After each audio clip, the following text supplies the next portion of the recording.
Country Life on Midlands 103. Brought to you by W. Shaw Burlington Business Park Tullamore. Supplier of New Holland's tractors in the Midlands. WRShaw.ie. Now, good evening and welcome to Country Life here in Midlands 103. It's MJ Clery with you until 8 p.m. this evening, bringing you the latest from the Midlands and further afield from the worlds of agriculture, food and agri-business. Thank you all for joining me on what has been a wet week, wet and cold unfortunately. Weather is promised better over the coming days, but the forecast is changing very regularly, so we will see how it plays out. This evening and in a moment, Paul O'Brien from the IFA will give me an update on the nature restoration law in advance of an event this evening here in Tullamore, which takes place at 8 p.m. So if you're listening and you wish to attend at 8 p.m, we're going to talk to Paul in just a moment. Also, if you are a young sheep farmer, then we have the competition for you. It's called Flocks of the Future. Successful applicants will receive a mini flock comprising of 5 breeding hoggets and a 5-star ram worth €2,500. So it's a great prize. Stephen Connolly from Irish Country Meats with more on this excellent initiative later on. Now, do you have €12 million that you are looking to invest? Well, look no further as Newbury Domain in County Kildare is on the market. 453 acres of prime land centred around Newbury Hall, and Westmeath man Stephen Barry is handling the sale. He's going to have more details later in the hour. Also, the Zetter tractor is something that has a proud history here in Ireland, originating from the then Czechoslovakia to becoming Ireland's largest selling tractor at one stage. Now, would you believe that there was only one new Zetter registration in Ireland in 2026? Michael Moroney wrote a great article in the Irish Farmers Journal on the history of Zetter in Ireland, and we're going to chat to him towards the end of the programme. Now, just to start this evening, unfortunately, I don't like spreading news such as this, but we are in a position here in the programme that we like to help our listeners if we can, and we have Anya Doyle. She's from Ballymacrossan in County Offaly. She's joining me now. Anya, unfortunately last week an incident occurred with some sheep. Can you tell us what happened? Yes, last Friday morning, MJ, at about 2:40 a.m. on Friday the 5th of June, I was awoken to a distress call of a young hogget who had lambed 2 months previous. My husband went out to the adjoining property right beside my house, about 30 feet from our dwelling, and our field gate was left open, which had also got horses inside, and all other 8 sheep, so 4 pet ewes raised by the bottle, and 4 lambs with those ewes were gone. I suppose I'm just eager to either find the whereabouts of my children's pets, or I'd really be putting out the word to other sheep farmers, especially children and young families that have pet animals, that they may be in danger of being stolen. I suppose our pets were an easy target. If you talk to them like our neighbours talk to our sheep on the road, they're friendly animals, so they'd be easily lured. We do know that the animals were taken possibly by a trailer and headed for the Killy direction. So if anybody had any information about it, if they could contact the Gardaí, Port Arlington Garda Station is actually investigating. Yeah, the guards are following it up, as you said, Anya, and it is one of those areas where it was targeted. Obviously, the people who stole these animals knew what they were doing and knew where to go, knew how to load them. And with the value of sheep as well at the moment, and a very, very strong price being paid for ewes and lambs, it's a significant amount of money taken from you. But not only that, as you say, it was your children's pets, so it goes further than that, and you're really looking to get a conclusion on this. So if anyone has any information at all, you're calling out to them. Yes, please. Or even those who have taken the sheep, if they are listening, there are fields around me empty at the moment. Just return them. Make 3 young children sleep at night and happier and content, because they're a bit unsettled. They know they've been watched. My children went like 30, 50, 60 yards up the road from my gate to the field gate to feed these sheep every day. We live in a very rural part of the country that we weren't expecting such a thing to happen. Yeah, as I said, Anya, I prefer not to be disseminating news such as this, but we have a platform here on the programme and hopefully somebody has some information on it, and we'd love to get these back to yourself, your family and your children. And as you say, look, quite rightly, I have to say, if the people who took them are listening, if they can drop them back, that will be the end of the matter, as you say. Absolutely. And fair play to you on that, Anya. Look, hopefully we get a bit of info for you, and hopefully we can bring the matter to a conclusion. I'll say thanks for joining me this evening, Anya. Unfortunate incident, and fingers crossed we come to an end on it. Thanks, Anya. Thanks, MJ. Anya Doyle there, Ballymacrossan, County Offaly. It's just Laois Offaly border. So any info there, if you can go to Portarlington Garda Station, please with that. Now, moving on this evening, and an event taking place in just under an hour, 50 minutes in Tullamore here. Paul O'Brien from the IFA is going to be spearheading that event. Paul, tell us what's happening, please, this evening. Okay, well, thank you, MJ, for the opportunity to, I suppose, talk to yourself, but also to your listeners about, Ireland's nature restoration law.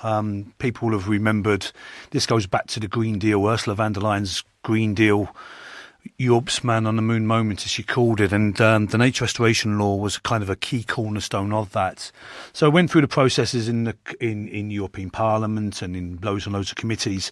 Effectively, in August 2024, it was agreed, there would be a nature restoration law. So there was now then an opportunity, I suppose, to engage in a process in order to deliver what Ireland is prepared to do. So I think it's been 3 years since we had an event here in Tullamore, and that was a national event in IFA. This is the third of 3 meetings that we've had, MJ. One in Killarney last week, one in Carrick-on-Shannon, and one here in the Midlands, because obviously lots of farmers in this area would have concerns. They're farming in peaty-type soils, and obviously there's lots of semi-states would have an involvement in meeting the nature restoration law obligation, and I'm referring to Bord na Móna on that and Quilcher. And as a result, farmers want to know what is the plan. And that is the exact question, Paul. So obviously here in the Midlands, re-wetting peatland is the big topic of conversation, has been the big topic of conversation since this was put out into the fore, this nature restoration law. And farmers are concerned that their land may be affected by this. So I suppose that's what we're talking about. That's the big one for us here. How much of a concern is this, Paul?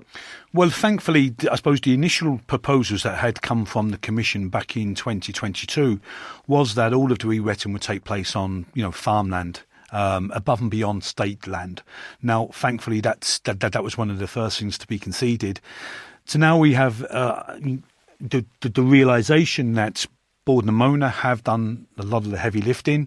Of the 36,000 hectares that are believed to be needing re-wetting in order to meet their obligation, about 33,000 has already been committed by Bord na Móna.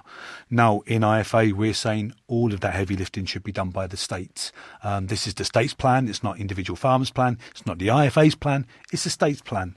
And there's plenty of opportunity for the rest of the estate of Bord na Móna to re-wet and fulfil that obligation on behalf of the state. The issue then with the re-wetting, so Bord na Móna, as you say, 36,000 hectares that have to be re-wetted. Bord na Móna, obviously, they own well in excess of that. But in times gone by, when we've been speaking about this to farmers, it's farmers who are neighbouring lands maybe owned by Bord na Móna or whatever the case may be. And they're conscious that if drains are blocked up on that land, it will have a knock-on effect on their land. And it's a real concern. Is there enough internal land? Do we know the figures on this, Paul? Is there enough land away from adjoining farmland that this won't be a problem? Well, Bord na Móna have about 80,000 hectares, and on their journey from brown to green, they're saying that they will at some stage maximise the amount needed to bring it somewhere in the ballpark of around 10,000 hectares of land in order to facilitate their green journey. So that leaves 70,000 hectares, and of which we're saying that's easily enough to facilitate the 36,000 hectares. Also, we also should be very mindful, MJ, that Bord na Móna received a considerable amount of money from the Just Transition Fund in order to deliver on this. And in fairness, they have delivered the majority of it But ultimately, we want to make sure that the obligation is on the state. And that was one of the key findings of the Independent Advisory Committee, which I sat on behalf of the IFA. We came out with a number of proposals, and obviously the state has to do the heavy lifting. If farmers are asked to fulfil any of the obligations in this regulation, then obviously we're looking at a different set of proposals and scenarios that haven't been perfected yet, if I'm being honest. But the key one there is that if farmers are asked to do anything, then there has to be ring-fence money available to them to do that, away from the Common Agricultural Policy, and also it all has to be voluntary. To ensure then, Paul, that this occurs, I suppose the question is, what do farmers need to do now? Okay, well, tonight, as I say, we're having this consultation period. The consultation period of this phase is now opened. So the timelines are, it's open for another couple of weeks. The IFA will feed into submission into the NPWS. The NPWS then will, with the Minister for Nature, Christopher O'Sullivan, who we hope to be in attendance online tonight, will formulate a plan, present it to the Cabinet. The Cabinet will approve it. It will be sent to Brussels for the 1st of September. Then there's an interaction between the Commission and our NPWS for about a 6-month period. So when we get to around this time next year, MJ, we will have very visual sight of what the plan and the ambition of the plan is looking like. At the moment, one of the big, I suppose, stumbling blocks for the government is that they dedicated €600 million that was initially earmarked by the previous government to deliver, I suppose, the starting capital for the NRL. That was spent on Metro North last July. And that was a serious concern for us in the Independent Advisory Committee. Well, where is the money going to come from? Where's the ambition going to come from? So really, they're the things that, if farmers are going tonight, will clearly have to impress on the Minister. If you are asking us as farmers to do something or to do anything, then set out the criteria. What are you asking of us? How much money is it going to cost? And is there the ability for farmers who are in designated lands to be able to work within a nature restoration plan?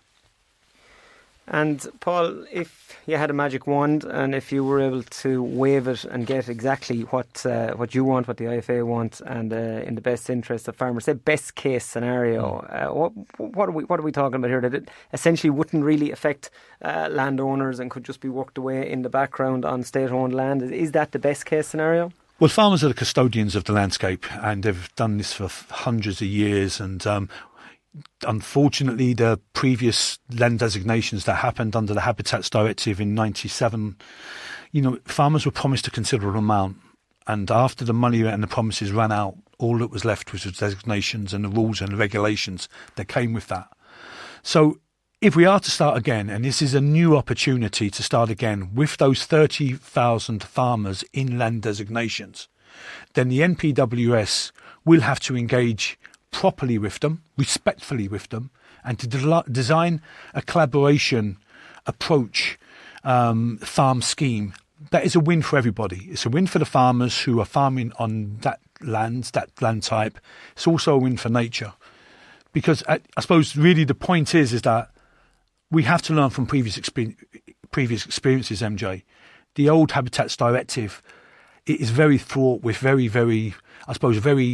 disillusioned farmers. But we have a chance to reset and press again. And I'd be impressing on the Minister that if you are serious about nature, if you are serious about supporting rural incomes and keeping farmers on the land in rural areas, this is an ideal opportunity to go again, to encourage farmers to work and improve nature, and stop using farmers as the whipping boys, because we have been. We've been scrutinised beyond belief over the last number of years, but there's nobody out in this country doing as much for nature as the farmers who are on the ground, who are prepared to engage in a properly, fully funded environmental scheme, whatever that is, whether that's an acre scheme or whether that's a farm scheme designed by the NPWS. Work with farmers and there's an ability to deliver. Yeah, and as you say, once it's fully funded, I don't think there'll be a problem with people taking part. Paul, just before you finish, just give a mention, 8 p.m. this evening, mechanics of it, please. Yeah, in Tullamore Court Hotel, as I said, it's the third of the 3 meetings. Very timely. It's been 3 years since farmers in the region here had an opportunity, to, I suppose, to listen to the experts from the MPWS. The minister who will be ultimately in charge of the delivery of this policy and this law will be present online, and the IFA will be putting out our position. And so there's an opportunity to I suppose, interact. The IFA will be taking notes on, I suppose, all of the conversations taking place. It will be a part of our submission to go into the MPWS. But I'll be encouraging farmers to engage in this. If you have been concerned about the nature restoration law in the past, maybe it's timely now that you just take a look at this and where the stages are now in order to, I suppose, interact in this dialogue process over the next couple of weeks, feed into a submission, feed into an IFA submission as well. You have the ability to do that.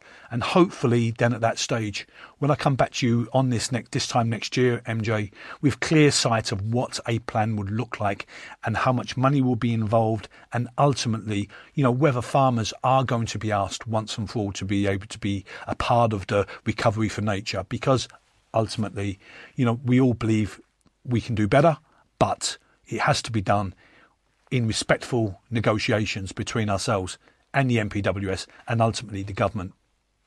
Paul O'Brien, many thanks for joining me this evening here in the studio. And I am going to go to an ad break. After the break, Stephen Connolly, Flocks of the Future. Stephen is from Irish Country Meats. So how can you get your hands on 5 breeding hoggets and a ram worth €2,500? A few parameters. You have to be a young farmer first. Stephen's going to have all the particulars in just a moment, so stay tuned. Country Life on Midlands 103. With W.R. Shaw, family owned and serving the Midlands since 1982, we're Ireland's largest independent agri-dealer, specialising in New Holland tractors and parts. With over 40 years' experience, we provide top-quality sales, service and support. Visit W.R. Shaw in Tullamore and Carlow or online at wrshaw.ie. And you're very welcome back to Country Life here in Midlands 103. Now we're moving on to sheep for the next few moments here on the programme, and we have Stephen Connolly joining me on the line. Stephen, many thanks for taking my call this evening. Good evening, MJ, and look, great to be on here this evening. You're more than welcome, Stephen. Flocks of the Future is what we are speaking about. Tell us, what is this initiative, please? Yeah, so look, it's an initiative developed by Irish Country Meats to support generation renewal. We want more young farmers involved in sheep production, and we want to support them on their journey. So that's why we developed the Flocks of the Future competition. We hear lots about generational renewal, Stephen, but the reality, I suppose, of it is that talk is cheap, and then you have to put your money where your mouth is if you want to get some results, and that is exactly what you're after doing, because what you're putting on the table here is no small amount. It's an excellent prize, I suppose, if that's the word we use. Tell us exactly what it is. Yeah, so look, our lucky winners have the chance of winning 5 super hoggets and a 5-star ram of their choosing. So it's a prize with the value of over €2,500. So it's that piece of putting money in young farmers' pockets. But also, not alone, the lambs that are produced from this flock, the farmers will get a 20-cent bonus.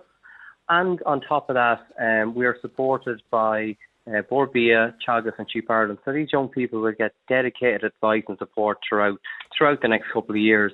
And lastly, we will bring them on that whole factory tour from farm to fork, to showcase how does lamb get on to the supermarket shelves. So it's a really good project, and we're encouraging any young farmer to enter the programme. Yeah, just looking at the prize, the 5 hoggets, 5-star ram, you're giving somebody like a really good start there. That is the burgeoning amount of stock needed for any good holding, and you wouldn't feel after a couple of years that it'd multiply on, and you could really get things going there. Proper breeding from the start, ram involved as well. It's a great initiative. Yeah, and I suppose we only have to look to last year when we developed this. We had 5 very lucky winners last year, and what I would just say is they've been absolutely exceptional. the work they've done, the quality of lambs they've produced this year. And what I would say, they've been great ambassadors to the sheep industry, and we're very proud of them here in Irish Country Meats. They've done a really, really good job. So hopefully this year, the lucky winners, it'll go. They will have a similar journey. The age group then, you're obviously looking for young farmers, and that is what the age group alludes to. Can you tell us what age, what's the youngest, oldest you can be to apply? Yeah, so the age is between 16 and 25, so it's, and I suppose how do you apply is probably the important piece. So we've tried to keep it very simple. So all you need to do is log on to the Irish Country Meats website, where we have a brochure with some more detail, and you just have to do 4 very simple steps. You have to answer 3 questions. It's basically, why should you win these super flock of sheep? What sustainability measures would you take up if you won them? And then lastly, what should Irish Country Meats be doing to support the next generation? Because we want to listen to young farmers and hopefully maybe bring that into the programme in the years ahead. And lastly is, we want a very short video, 3 to 5 minutes, to showcase that. And it's important to say, we're not looking for perfection, we're looking for passion. So if anyone needs any help, they can contact Lauren to get any advice, if you get any more questions, but we're here to help. Yeah, you had an article on the Farmers Journal this week, and mobile number is down there for Lauren. I spoke to Lauren myself to get a contact for yourself, Stephen. So it's very straightforward. There's a very easy entry process, and look, you're going to have lots and lots of people interested in this. When I have you a word on the sheep trade, and I have the Farming Indo open in front of me here, Martin Coughlin writes weekly on the trade, and he states that Christmas comes early for sheep farmers as lamb trade surges. So look, it's positive at the moment. Good prices being paid. Yeah, look, I think the sheep industry has been positive for the last number of years. And look, I think in the last couple of months it's been really good. Look, I suppose looking at the outlook, MJ, I suppose we're on the back of the Eid festival. Probably future outlook, we know there's going to be an increased supply across Ireland, Europe and the UK. So I suppose we'll just have to see where the market and where demand goes to with that. But look, it's been a very positive couple of months on the sheep price. Yeah, I see here your own organisation is referenced. ICM Plants quoting 970 plus 20 cents kg, quality assurance paying up to 21.5 kg. And I suppose it's that hallowed ground that sheep farmers are looking for, Stephen, the €10 per kilo to get to that. That's the Rubicon they want to cross. Yeah, look, I think it's very positive the minute so is on the sheep price as a sheep farmer myself. So look, we'll have to just see what the next couple of months goes. But again, it is very positive at the minute. Yeah, well, it's where we want it to be. Lots of hard work goes into it, so nice to be paid for it in the end. Just before we let you go, Stephen, just lastly, mention on the website, if you will, for people to log on and make an application for Flocks of the Future. Yeah, so just need to log on to www.irishcountrymeats.com and all the details are there. And again, as I said, if there's any questions, contact Lauren. We're very happy to help. And thanks for having us on here this evening. More than welcome, Stephen. We're very happy to publicise something like this. I genuinely think it's a great initiative, and I hope you go from strength to strength with it. Many thanks for joining me. Super. Thanks, MJ. Stephen Connolly there from Irish Country Meats, and it's called Flocks of the Future, and it's not a great prize. Up to €2,500 in value, and 5 prizes of that nature to be given away. So you have your ram and you have your 5 hoggets, and if you were a 16, 17, 18 year old, all the way up to 25, but especially if you're on the younger end of that spectrum and you won that prize, wouldn't it be a great start to your sheep enterprise? Now I'm going to go to a break in just a moment, but I just have the Farmers Journal in front of me here, and I have tomorrow's headline story, and that is calf prices surge to a record high. So look, we've followed the calf trade week on week here since the start of the year. Usually follow it on the Farmers Journal on their app. There's always a weekly report from Bandon, and I have to say it gives a great insight into prices with pictures and with ages and with weights, and you can see week on week that those heavier calves are commanding great prices as the year progresses. But according to the journal, Hereford Cross bull calves have averaged €496 a head so far this year. That's up €120 year on year, with Angus bulls averaging 460, up 105. So look, Not much change out of €500 there for Hereford and Angus bull calves. Frisian bull calves average 283 ahead, up 74. Dutch buyers a major driver of demand. Yeah, you would see regular enough over the weeks Frisian bulls in around that €300 ahead is what's buying them. And the article goes on to say exporters, I should say, remain highly active. March reporting unusually strong ringside competition. Top quality cars making 750 to 900. You do see those Blues and Charlies, the stronger ones, in at that bracket, and they are the eye-watering prices when I see them being paid for a 6 or a 7 week old calf. I do scratch my head. If you went maybe €300 or €400 more, you could be adding 12 months onto the animal, and I always think that could make more sense. But then we don't know in a year's time what we'll be talking about when we're looking at prices. But that is the headline story tomorrow. Calf prices surge to a record high this year. Now, coming up after the break, we're going to be talking about a auction coming up in early next month. 453 acres and a huge house in County Kildare. Westmeath man Stephen Barry from Potterton's Auctioneers are going to have all the details for us in just a moment. Stay tuned. Country Life on Midlands 103. Brought to you by W.R. Shaw, where New Holland isn't just a brand, it's our passion. For over 40 years, we've been Ireland's trusted name for New Holland tractors, parts and farm machinery. Whether you need new, used or ex-hire tractors, we've got you covered. wrshaw.ie. Now you're welcome back to Country Life here in Midlands 103. Property takes centre stage for the next few moments here on the programme, and we are looking at a really, really fine estate which is hitting the market, and the man who is in the know, that is Stephen Barry of Potterton's. Stephen, tell us a little, set the scene for us. What's on offer here, please? MJ, thanks for having me. Yeah, it's a Newbury domain in Carberry. It's a 453-acre estate with a large period residence. Very interesting sale. I suppose it was originally put together in 1760. The house was built in 1760, and this is only the fourth time that it will have changed hands in all of that history. It's probably an estate a lot of your listeners will know because it's visible from the Carberry Enfield Road. It possesses all that corner, which is Durran Turn, down to the Durran Turn roundabout and right up to Durran Turn village. So it has the entire road frontage from Durran Turn roundabout to Durran Turn village, and a large amount of, on the new road to Enfield. You'll be looking in at it on your right-hand side. 453 acres. It's a proper agricultural estate. There's no great woods or anything like that on it. There's one division of 100 acres of currently producing tillage. There's 100 odd acres in reseeded silage ground, and the rest is in grazing. The only trees that are on it are pretty much on the boundary, so it's a proper agricultural estate.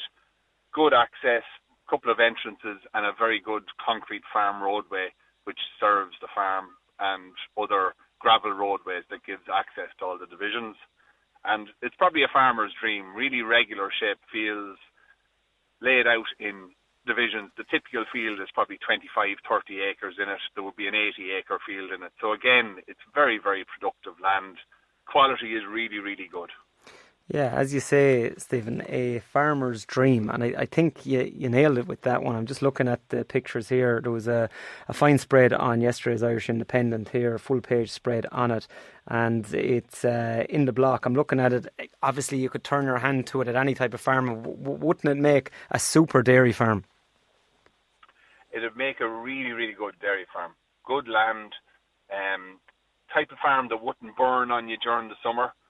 It's a really good shape as well for a dairy farm. And even the existing farmyard, which is just a traditional courtyard, very attractive farmyard, is probably in a very, very good location if you were to put in a parlour and accommodation. So yes, it's probably ideal for conversion to a dairy farm. It's currently at beef, partially at tillage. But again, of that 453 acres, I think it would be conservative to say 350 of it could be ploughed, the rest to be very good grazing ground. And yeah, but it would be a fantastic dairy farm and very, very easy to manage.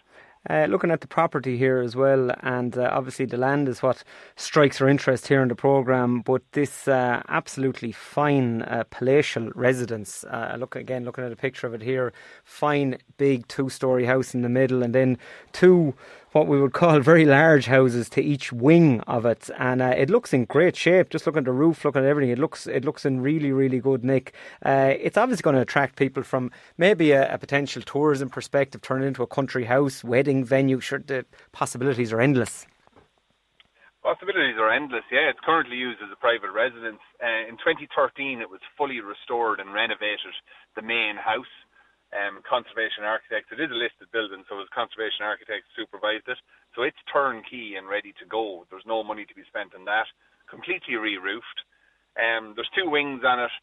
One of them would be southwest face and would be a super restoration project and would leave you with another very, very fine house of in and around 3,000 square foot.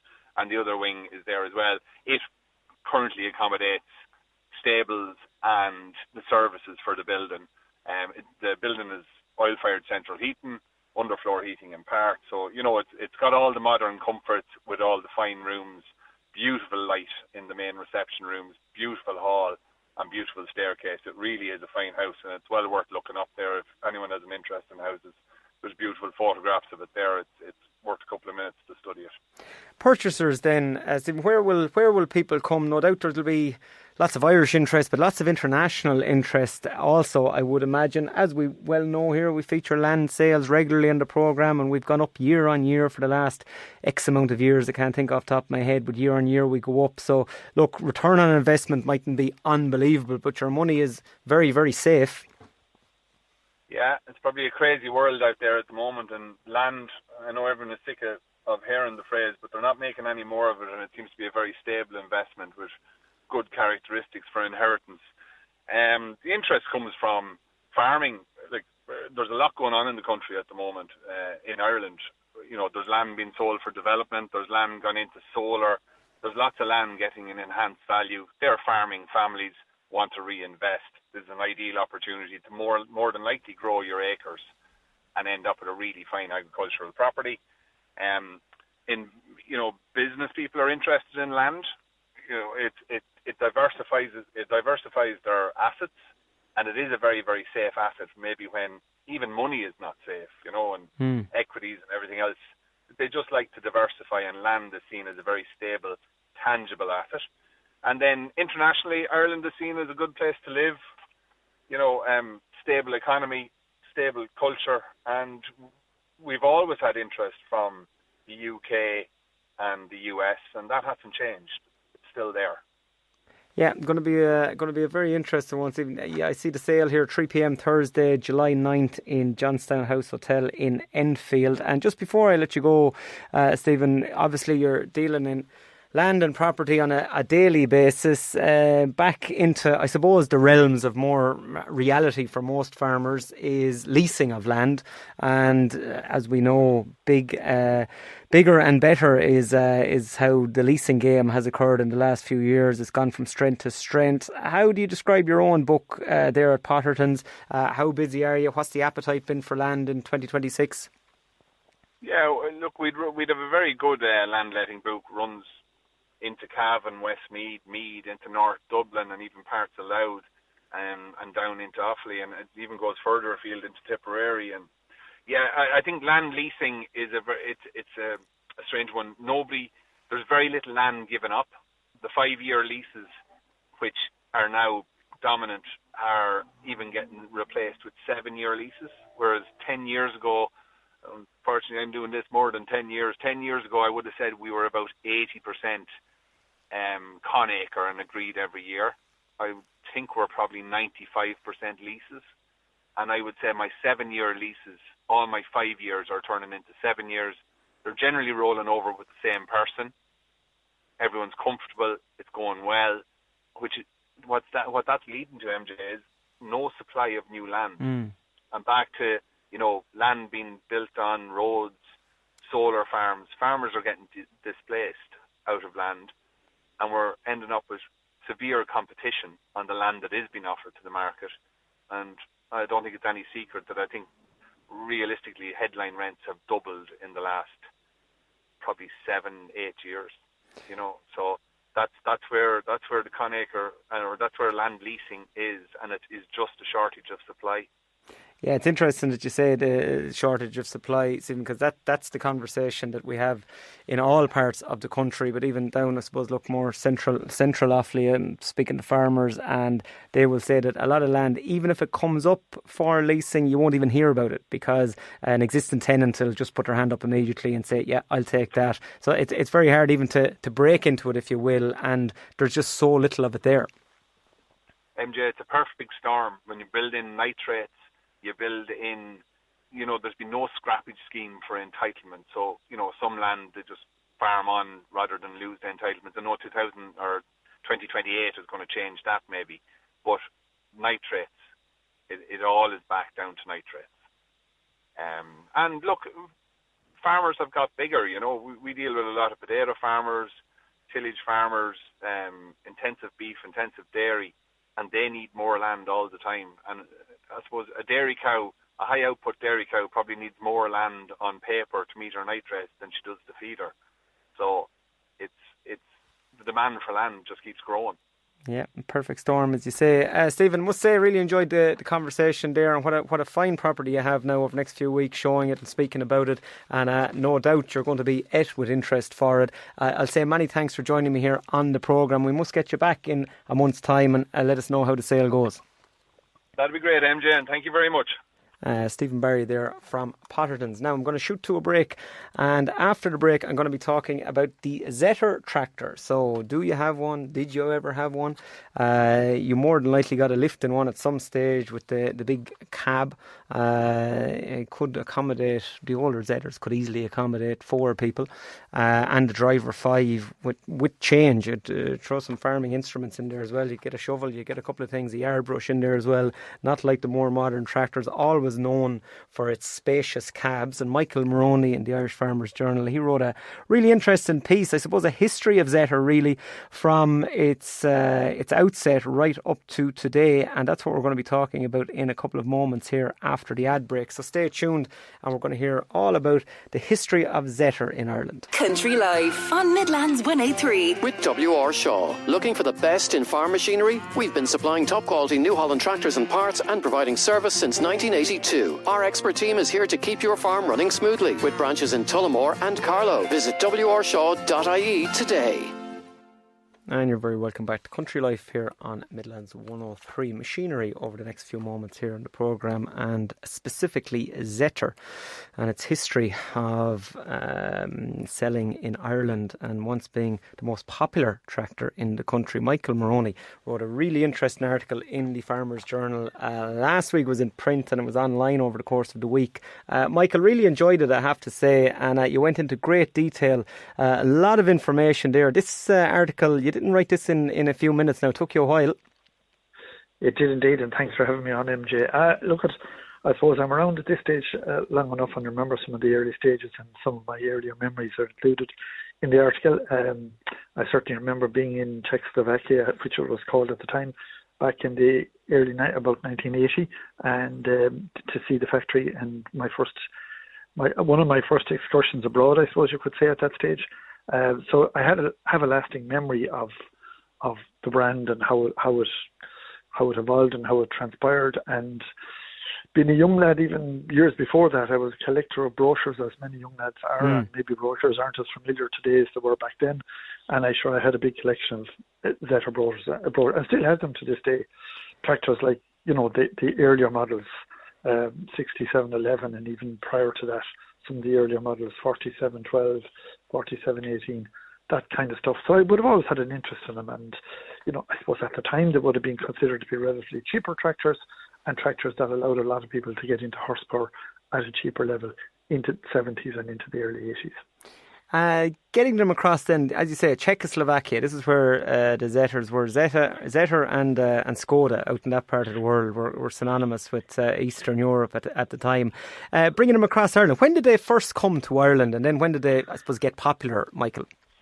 Well, they would have first come to Ireland through a man called Tim O'Shea. He was a Cork man, and he went out to at the time, post-war Czechoslovakia, in an effort to get the agency for the Skoda car range, but he failed to get the Skoda car range in the first instance, and he did come back with Zetor tractors. And part of the deal at the time was that the Czechoslovakians would only sell him the 10 tractors he wanted to buy if he was also prepared to take 50 Jawa motorbikes, which were also built in Czechoslovakia.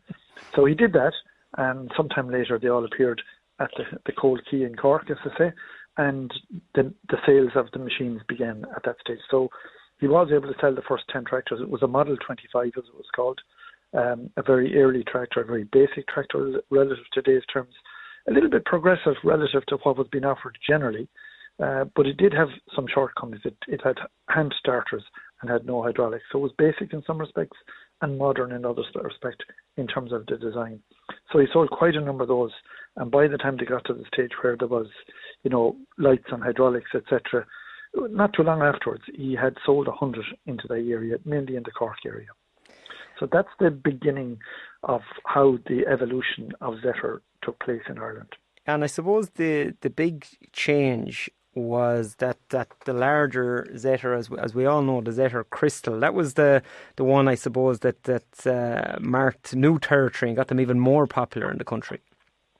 It did, but even prior to that, like we had joined EEC, as it was called then, and there was a bit of money coming into the farming sector, and the smaller tractors were very popular, because if you look at the Zetor 8011, the Crystal, as you mentioned, back in that period, only about 4% of tractors were over 80 horsepower, imagine. Back in the mid-70s, early 70s. So the popular tractors at the time were the 5711, 4711 18, 4018, that scale of tractor, because that's what was affordable and that's what farmers wanted. And they wanted that with the likes of PZ 2-drum mower and PZ hay bob, and they were up and running at that stage. And that was a very common and affordable piece of kit for many, many farmers at the time. Then when the Crystal came, that changed everything, because all of a sudden you had horsepower, high horsepower, 80 horsepower, and that tractor allowed a lot of people who were working single chop silage harvesters to have enough affordable power in order to buy a double chop. And so many, many contractors would have started off their careers with the Zetor Crystal 8011 and a double chop silage harvester. And look, obviously price point was one of the reasons that they got going, and as you said, more straightforward tractors at the outset, but their popularity continued and they were fit for purpose. Like they were doing their job, and they were going from, shall we say, strength to strength. Like there was no pulling back on them for all those years. No, they did go from, at the height of it back in 1987. They had 22% of the market, and the market was quite strong. So brands that we now consider, and are not just considered, but are top in terms of brands like John Deere, New Holland, Massey Ferguson, were lower down the pecking order at that time. Zetor was well ahead of the market, and by that stage it had become more affordable, because we have to consider the situation where the Zetors were manufactured in Czechoslovakia. That was an Eastern Bloc country at the time. So inflation was very low there, while Western Europe inflation was getting higher. So relatively speaking, tractor costs were higher in Western Europe and in America. And they were even higher in Ireland, because we were not tied to the pound at that stage, the pound sterling. So our currency had devalued, which made tractors a bit more expensive as we came into the 1970s and 1980s.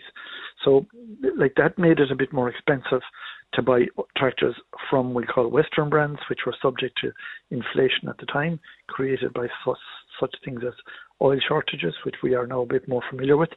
But the product that came out of Eastern Europe was more affordable at that stage. And now if we fast forward to, maybe not today, but if we fast forward maybe 10 or 15 years from that period of time, and we go into the stage of Zetor losing popularity, what was the reason, Michael? There was probably a combination of reasons. Certainly at the height of the brand in Ireland, it would have been at the time that the O'Shea Group, which was the original family that imported the tractors, when the O'Shea Group closed their business in 1984, that had a significant impact on the business. While at the same time, other brands put a bigger effort, and there was a lot of changes in terms of brands. You know, older farmers in particular will, and your listeners will remember brands that are no longer there with us, such as Leyland and Nuffield, and we had brands like David Brown, etc., and they disappeared from the area. So the dealerships consolidated, and in the consolidation, many of the dealers opted for brands other than Zetter at the time. And because of that, the Zetter lost out as the market grew in terms of sophistication. And then when we got towards certainly the 1990s, and at that point, the other brands were offering more sophistication, more technology, more safety features, and they had moved forward. And at the same time, Zetter back in Czechoslovakia, when the country reached what they would have called it the Velvet Revolution, what happened was the costs increased for the Czech Republic, which then had split from Czechoslovakia to Czech Republic and Slovakia. Their costs increased. The tractors were no longer as price competitive, and a number of dealers had left the brand. All of that combined to reduce the level of sales of Zetter tractors in the country. And if we fast forward then to 2026, this is a stark statistic in relation to Zetter, and I'll leave it to you, Michael. Well, it is, MJ. It's the first time in many, many years when, for the first 4 to 5 months of 2026, only one new Zetter tractor was registered in Ireland. And that's the lowest point, I would say, in the history, given the fact that when Tim O'Shea brought in his Zetter 25 back in 1947, he sold 10 of them within a matter of weeks. So we've come to a stage where the brand, in a sense, has faded into obscurity. It's still there. There are a lot of memories for people. It helped a lot of people get on the ladder into terms of farming and agricultural contracting. So the memories are there, but unfortunately the numbers are not. I have to say many thanks, Michael. We're just out of time, but a really, really interesting piece and a bit of nostalgia for myself, as Zetter on our farm for years and years over my childhood. So as you were telling the story there, I thought back on many a happy time with them, and as you say, a great starting point for smaller farmers or for farmers who just didn't have the price point to go large at the time. And many thanks for joining me and imparting the information, Michael. Thank you. Thanks for having me on, MJ. Michael Moroney there from the Farmers Journal article on Zetters, and that is it. You can hear our background music just coming into play, and to go from probably one of the most popular tractors in Ireland down to one registration in 2026. So goes to show, but a really interesting piece there, and that is still available online on the Farmers Journal, and it was in last week's print article as well, if you didn't see it. That is it for this evening's programme. I'd like to thank everybody over the course of the hour. Paul O'Brien from the IFA, that meeting's on in 5 minutes time. Stephen Connolly, Irish Country Meats. Stephen Barry from Potterton's, and Michael Moroney there. The show is repeated Sunday morning 7am through to 8am. I'll be back with you next Wednesday evening as always, when hopefully we'll have some good weather and we can get silage wrapped up over the course of the next number of days. And wherever you get your podcast, type in MJ space Clery, Clery, will pop up. You can listen at your leisure. We'll speak to you in 7 days time. Good evening.